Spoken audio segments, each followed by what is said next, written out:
Hello बच्चों, मैं विद्यासागर सिंह आप लोगों का शिक्षालय के मंच से स्वागत करता हूं।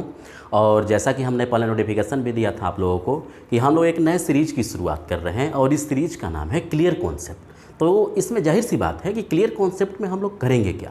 तो क्लियर कॉन्सेप्ट में हम लोगों का मेन टारगेट रहेगा कि हम लोग किसी भी टॉपिक को उठा के लाएं और उस टॉपिक को पूरी तरह से ख़त्म कर दें कि आज तक उससे एग्जाम में जितने क्वेश्चन पूछे गए हैं या फ्यूचर में पूछे जाने की संभावनाएं हैं।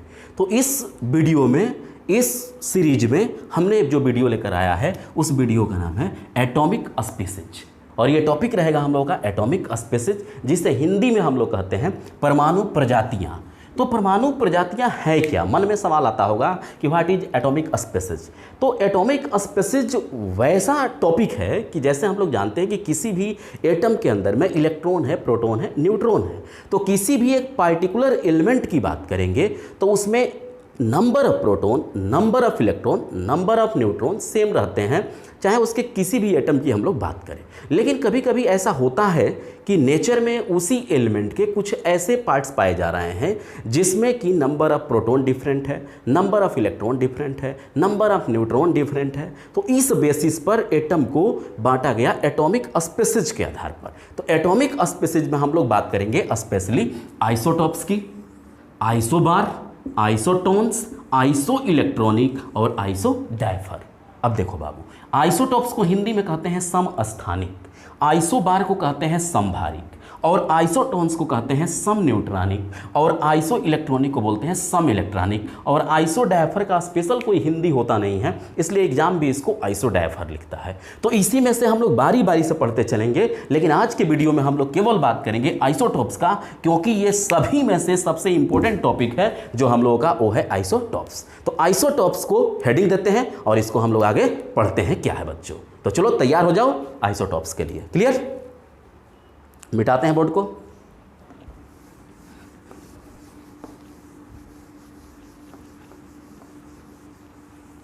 चलो, तो बोर्ड मिट गया हम लोगों का और टॉपिक हम लोगों ने लिखा बोर्ड पर आइसोटॉप्स, जिसको हिंदी में हम लोगों ने कहा समस्थानिक।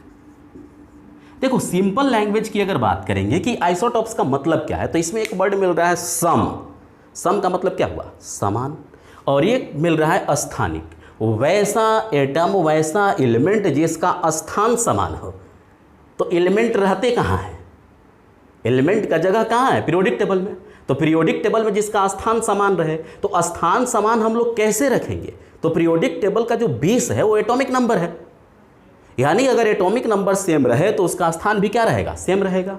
तो इसी आधार पर साइंस के अकॉर्डिंग इसका डेफिनेशन बनता है कि वैसे एलिमेंट जिसमें atomic number and mass number की बात होगी, तो atomic number same, mass number different is called isotopes. वैसे एटम, वैसे एलिमेंट जिसका एटॉमिक नंबर सेम हो, मास नंबर डिफरेंट हो, उसको बोलेंगे आइसोटॉप्स। हिंदी की बात करें तो परमाणु संख्या समान, द्रव्यमान संख्या भिन्न भिन्न, तो वैसे एलिमेंट को हम लोग क्या बोलेंगे? आइसोटॉप्स बोलेंगे। इस कंडीशन को समस्थानिक कहेंगे, आइसोटॉप्स कहेंगे। अब बहुत सारे बच्चों को डाउट होगा कि एटॉमिक नंबर और मास नंबर है क्या। तो यहाँ से हम आप लोगों को बता देना चाहते हैं कि जब हम लोग बात करते हैं एटॉमिक नंबर की बात करते हैं, तो एटॉमिक नंबर को हम लोग शो करते हैं जेड से, और मास नंबर को हम लोग शो करते हैं बाबू ए से। जैसे हम लोग बच्चों एग्जाम्पल लेते हैं कि कोई एलिमेंट एक्स है, तो जैसे हम लोग केमिस्ट्री में एलिमेंट देखते हैं तो इसके ऊपर में कुछ लिखा रहता है, कुछ नीचे में लिखा रहता है। तो देखो, ऊपर, यहाँ से ऊपर में जो भी लिखेंगे हम लोग वो कहलाएगा मास नंबर। ये इस साइड भी हो सकता है, इस साइड भी हो सकता है। नीचे जो भी लिखेंगे इसको हम लोग बोलेंगे एटॉमिक नंबर।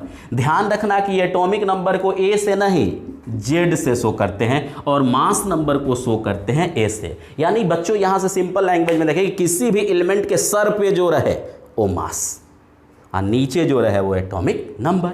और आप लोगों ने पढ़ा होगा कि atomic number equal to number of proton, और एटम के अंदर number of proton equal to number of electron. तो अगर हम लोग बात करते हैं कि आइसोटॉप्स का कोई और डिफिनीशन एग्जाम में मिल जाए, क्योंकि ये तो मिलता ही है कि आइसोटॉप्स का डिफिनीशन क्या है, तो atomic number same mass number different. लेकिन आइसोटॉप्स का ये डिफिनीशन कभी कभी एग्जाम में नहीं रहता है, तो कभी कभी यहाँ पे क्या हम लोग वर्ड यूज कर सकते हैं, तो इसको मिटा करके दिखाते हैं कि हम लोग क्या यूज कर सकते हैं। तो हमने बोला कि एटॉमिक नंबर जो है उसको हम लोग बोल सकते हैं नंबर ऑफ प्रोटॉन। तो हम लोग बोल सकते हैं कि आइसोटॉप्स उसे कहेंगे जिसमें नंबर ऑफ प्रोटॉन क्या होंगे, number of proton same but number of neutron different, number of neutron different is called isotopes. तो एक परिभाषा तो हो गया कि atomic number same mass number different is called isotopes, और दूसरा हो गया कि नंबर ऑफ प्रोटॉन सेम और number of neutron different is called isotopes. Clear. अब रेलवे ने क्वेश्चन पूछा बाबू कि जो आइसोटॉप्स होते हैं इनका एटॉमिक नंबर तो सेम है बट मास नंबर डिफरेंट का कारण क्या है, तो मास नंबर डिफरेंट क्यों है बाबू, तो हम लोगों ने लिखा कि नंबर ऑफ प्रोटॉन सेम, तो प्रोटॉन सेम होगा तो इलेक्ट्रॉन सेम होगा, लेकिन नंबर ऑफ न्यूट्रॉन डिफरेंट, तो नंबर ऑफ न्यूट्रॉन डिफरेंट होगा। इसका मतलब कि जो मास नंबर में चेंजेज आ रहे हैं उसके लिए रिस्पॉन्सिबल कौन है, तो नंबर ऑफ न्यूट्रॉन। हालांकि यहाँ से एक फार्मूला भी याद रख सकते हो बाबू आप लोग कि mass number equal to atomic number plus number of neutron. तो अभी बताया हमने कि एटॉमिक नंबर को लिख सकते हैं हम लोग number of proton plus number of neutron. तो बोल सकते हैं हम लोग बाबू कि आइसोटॉप्स के मास नंबर में डिफरेंट होने के लिए रिस्पॉन्सिबल कौन है, नंबर ऑफ न्यूट्रॉन। क्लियर बाबू। एक यहाँ से हम लोगों को मिल गया मास नंबर का फॉर्मूला भी जो एग्जाम के लिए काफ़ी महत्वपूर्ण है। इसके अलावा अगर लिख ही रहे हैं हम लोग तो इसको भी लिख लो, atomic number equal to number of proton. Atomic number के लिए क्या है फॉर्मूला, नंबर ऑफ प्रोटॉन। तो नंबर ऑफ प्रोटॉन को क्या बोलेंगे, एटॉमिक नंबर बोल देंगे। क्लियर। आगे बढ़ते हैं अब आइसोटॉप्स से आगे।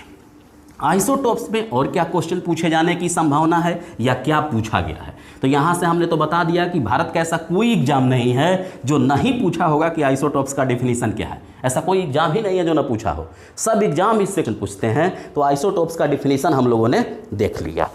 आगे देखते हैं हम लोग कि आइसोटॉप से नेक्स्ट क्वेश्चन क्या बनेंगे।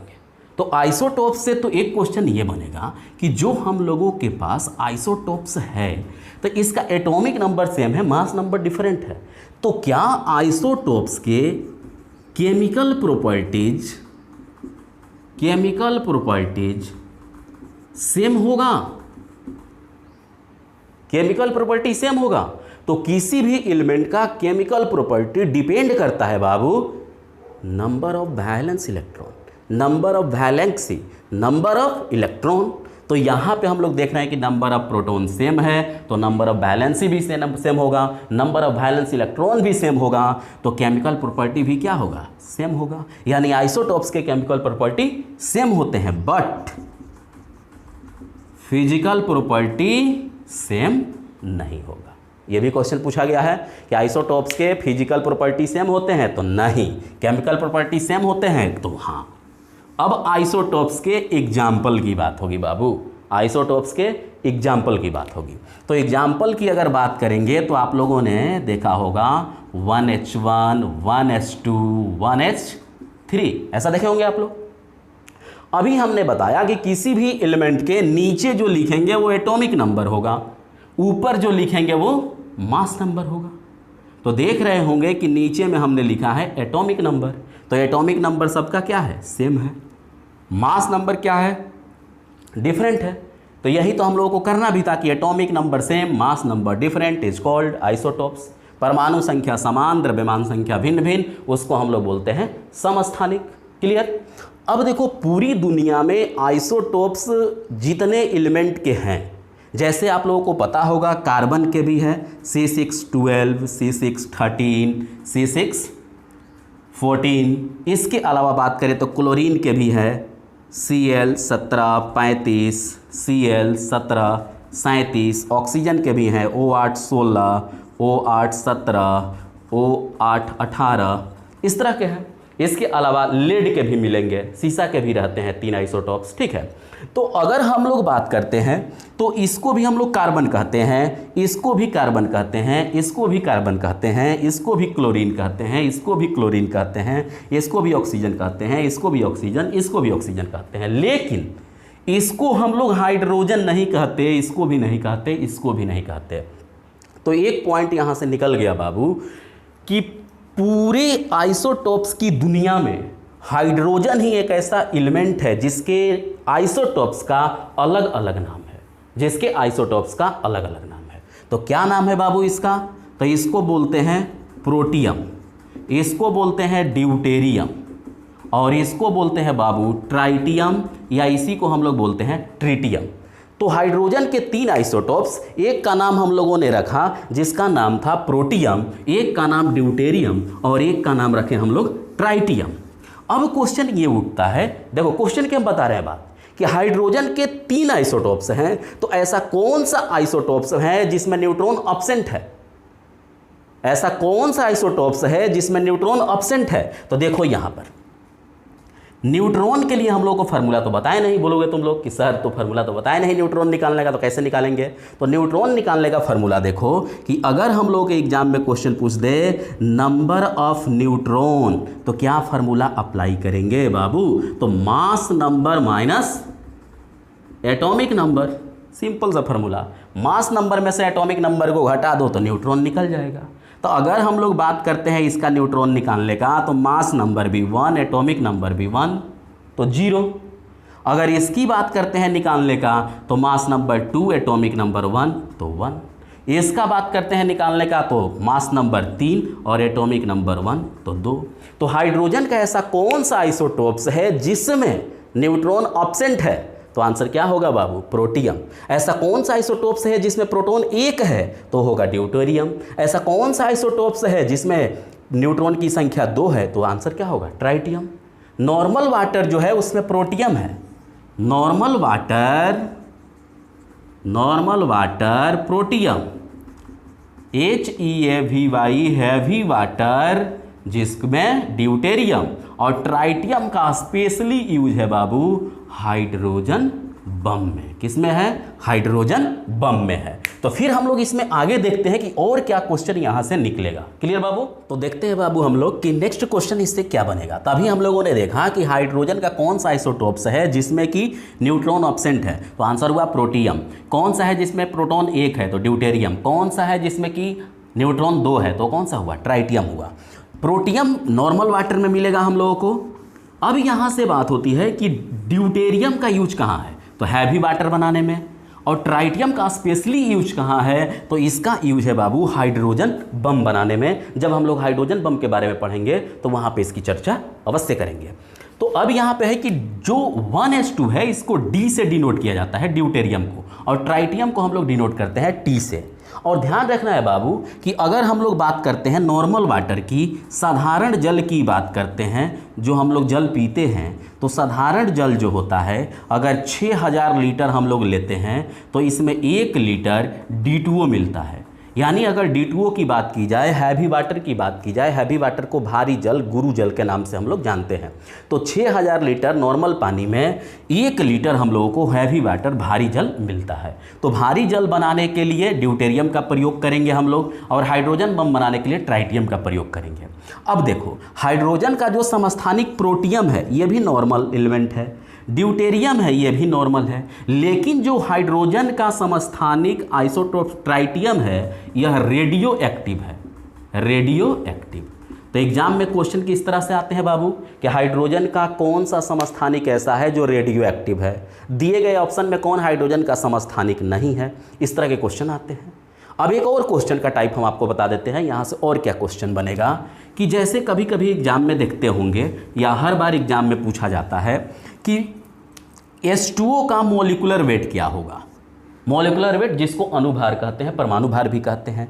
तो H2O यहाँ पे प्रोटियम है तो मास नंबर 1 है, तो 1 × 2, और ऑक्सीजन का होता है 16, तो 16 और 2 कितना हो गया 18। तो H2O का मोलिकुलर वेट अणुभार कितना हो गया 18। लेकिन वही बात करेंगे हैवी वाटर जिसको D2O से शो करते हैं, हैवी वाटर को हम लोग शो करते हैं D2O से, तो इसका कितना होगा मोलिकुलर वेट, तो D2O 2 है तो 2 × 2 प्लस 16, तो 16 और 4 कितना हो गया 20। काफ़ी बार एग्जाम में क्वेश्चन पूछे गए हैं कि D2O का मोलिकुलर वेट क्या होता है और H2O का मोलिकुलर वेट क्या होता है, तो यहाँ से ये भी आंसर दे दोगे बाबू। अब हम जो बताने जा रहे हैं कि आइसोटोप्स का सबसे खतरनाक पॉइंट जो एग्जाम में डायरेक्ट आता है, ये भी क्वेश्चन हम लोगों ने जो पढ़ा ये भी तो डायरेक्ट आता ही है, लेकिन अभी जिसकी हम बात कर रहे हैं वहाँ से कभी कभी हमने ऐसा बार देखा कि CDS NDA के एग्जाम में एक ही जगह से 4, हालांकि नंबर तो मिलता है एक ही लेकिन वो रहता है 4 नंबर, यानी मिलान करें तो मिलान करेंगे 4 वो तो मिलेगा 1। कभी कभी एग्जाम में ऐसा होता है कि वहीं से एग्जाम में क्वेश्चन दे देता है।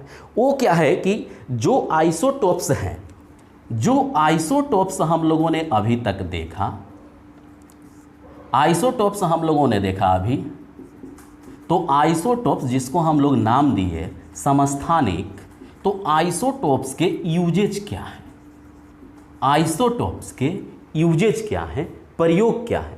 तो जो ही हम लोग यूजेज की बात करेंगे तो यूजेज का ढेर सारा अंबार है और कभी ना कभी एग्जाम में पूछा गया है, तो वहाँ से पहले हम लिख देते हैं कितने, ताकि आप लोगों को देख ले, पहले देख लीजिए आप लोग। जैसे आप लोग नाम सुने होंगे C14, नाम सुना हुआ है, बोलिए C14 नाम सुना हुआ है। फिर देखिए हम लोग नहीं पूछा होगा, इसको नहीं पूछा होगा। फिर यूरेनियम 238, यूरेनियम 238, ये भी। पोटेशियम आर्गन डेटिंग नाम सुने होंगे, इसका काफ़ी इंपॉर्टेंट है।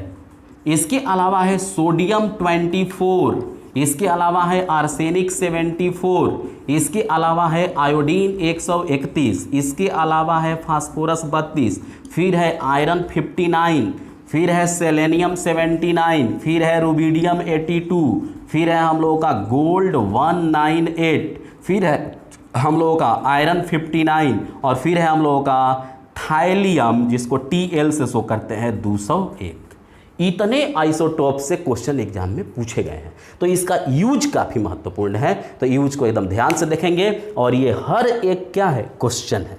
इसलिए हम लोग बोल सकते हैं कि इस वीडियो में हम लोगों ने लगभग 25-30 क्वेश्चन को कवर कर रहे हैं हम लोग 25-30 क्वेश्चन को। तो देखते हैं क्या यूज है। यूज की बात करेंगे तो कार्बन 14, तो पहली बात तो इससे याद रखेंगे कि कार्बन 14 को ही हम लोग जिस प्रोसेस से करते हैं उसका नाम देते हैं कार्बन डेटिंग। तो कार्बन डेटिंग से हम लोग क्या पता लगाते हैं, तो कार्बन डेटिंग से हम लोग फॉसिल्स एज को डिटरमाइन करते हैं, जीवाश्म के उम्र का पता लगाते हैं। एग्जाम में क्वेश्चन काफ़ी बार देखे होंगे कि जीवाश्मों के उम्र का पता किससे लगाते हैं, तो जीवाश्मों के उम्र का पता हम लोग लगाते हैं कार्बन 14 से, ठीक है। इसके अलावा है कोबाल्ट 60, तो कोबाल्ट 60 से आप लोगों ने पढ़ा होगा क्वेश्चन कि कोबाल्ट 60 का प्रयोग कहाँ करते हैं, तो कोबाल्ट 60 का प्रयोग बाबू हम लोग करते हैं, गर्मी बहुत है आज, कोबाल्ट 60 का प्रयोग हम लोग करते हैं कैंसर के इलाज में। लेकिन आगे हम लोग देखेंगे कोबाल्ट 60 का पर्सनली यूज कहाँ जाएगा, तो कोबाल्ट 60 का अगर स्पेशली यूज की बात करें तो कैंसरस ट्यूमर के लिए है। यूरेनियम 238 का यूज कहाँ करते हैं हम लोग, तो इससे चट्टानों के उम्र का पता लगाने में, यानी एग्जाम में क्वेश्चन पूछे कि पृथ्वी के उम्र का पता किससे लगाते हैं, तो यूरेनियम 238 से। लेकिन जहाँ पे ये दोनों फ्लॉप हो गया, ये कार्बन 14 और यूरेनियम 238, तो अत्यधिक पुरानी चट्टानों के उम्र का पता लगाने के लिए पोटेशियम आर्गन डेटिंग का प्रयोग करते हैं। सोडियम 24, अगर किसी के ब्लड क्लॉट कर गया है कहीं शरीर में, तो जमे हुए रक्त का, थक्का बने रक्त का पता लगाने के लिए सोडियम 24 का प्रयोग करते हैं।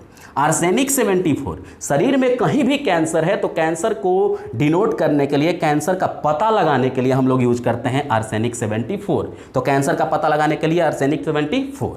आयोडीन 131, थायराइड ग्लैंड जिससे गोइटर बीमारी होती है, तो थायराइड ग्लैंड में कोई गड़बड़ी होगी तो उसके जांच के लिए, इलाज के लिए क्या यूज करेंगे, आयोडीन 131। फास्फोरस 32, कैंसर के इलाज में, कैंसर वो भी कौन सा, ब्लड कैंसर, ब्लड कैंसर के इलाज में हम लोग प्रयोग करते हैं फास्फोरस 32 का। आयरन 59 एनीमिया रोग के इलाज में, एनीमिया रोग के इलाज में इसका प्रयोग करेंगे। सेलेनियम 79 पैंक्रियाज में कोई गड़बड़ी होगा तो उसका पता लगाने में, इलाज करने में सेलेनियम 79।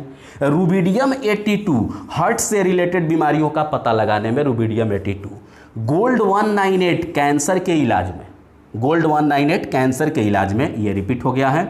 और थाइलियम 201 इसका स्पेशली यूज है कि जब हम लोगों के हार्ट में आर्टरी में प्रॉब्लम होता है तो उसका जांच करने के लिए, जिसको कोरोनरी आर्टरी डिजीज के नाम से हम लोग जानते हैं, हृदय धमनी रोग होगा उससे रिलेटेड होगा तो थाइलियम 201 का यूज करेंगे। अब बहुत सारे बच्चों को लग रहा होगा कि कैंसर से बहुत सारा यूज हो रहा है, तो हम बता देना चाहते हैं कि एग्जाम में अगर पूछ दे कि ब्लड कैंसर का इलाज किससे होगा, तो अगर कोबाल्ट 60 अकेले रहे तो सही, फास्फोरस 32 रहे तो सही, लेकिन दोनों एक साथ रहेगा तो हम लोगों को आंसर देना पड़ेगा बोथ, हम लोगों को आंसर देना पड़ेगा बोथ।